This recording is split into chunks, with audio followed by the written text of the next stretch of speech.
እኔ ብቻ ነኝ ጋዜጠኛ ሶፎንያስን ያጋለጠው ልጅ? ትንሽ ያጠራጠረኝ፣ ትንሽ ያልተዋጠልኝ። ኦፍኮርስ ይህንን ነገር በማጋለጡ አሪፍ ስራ ሰርቷል፣ ልናመሰግነው ይገባል። ነገር ግን ጋዜጠኛ ሶፎንያስ እንዴት ይህንን ልጅ አምኖ ከአዲስ አበባ አዳማ ድረስ ይሄዳል? ያውም ደግሞ ይሄንን ነገር ለማድረግ ያውም ደግሞ ከሱ ጋር ለማደር።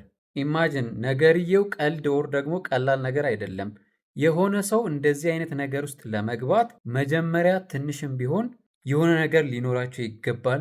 የሆነ መግባባት፣ የሆነ መገናኘት፣ የሆነ ቅርርብ ሊኖራቸው ይገባል። ያለበለዚያ ግን ከአዲስ አበባ አዳማ ድረስ ዝም ብላችሁ ተነስታችሁ የምትሄዱት ነገር አይደለም። ስለዚህ ይሄ ልጅም ከጋዜጠኛው ጋር አብሮ ተይዞ ሊጣራ ሊመረመር ይገባል ብዬ አስባለሁ። ካልሆነ ግን ከዚህ ጉዳይ ጀርባ ያለው ነገር ማንም ሳይረዳው ማንም ሳይገባው ወደ ሌላ ነገር ሊያመራ ይችላል። አስቡት፣ የሆነን ሰው ለማጋለጥ ብላችሁ በዚህ ደረጃ እንደዚህ አይነት ንግግር ታወራላችሁ። እኔ ብሆን ምንም ያክል ነገሩን ለማጋለጥ ብፈልግ እንደዚህ አይነት ቃላቶችን ተጠቅሜ ከአዲስ አበባ አዳማ ድረስ ለማምጣት እንደዚህ ማውራ አይመስለኝም። እዚህ ጋር ሊሰመረበት የሚገባ ልጁ እንደዛ ነው ብዬ እያወራው ኦር ደግሞ እየፈረርኩበት ኦር ደግሞ ነጥዬ እያወጣሁት አይደለም። ነገር ግን የዚህ ልጅም ጉዳይ ሊጣራ ንጹህ ሊሆን ይገባል ብዬ አስባለሁ።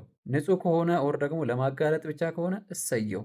ካልሆነ ግን በስርዓቱ ስልኮቹ ሊሆን ይችላል፣ ከዚህ በፊት ያደረጋቸው ነገሮች ሊሆን ይችላሉ፣ ሊጣሩ ይገባል።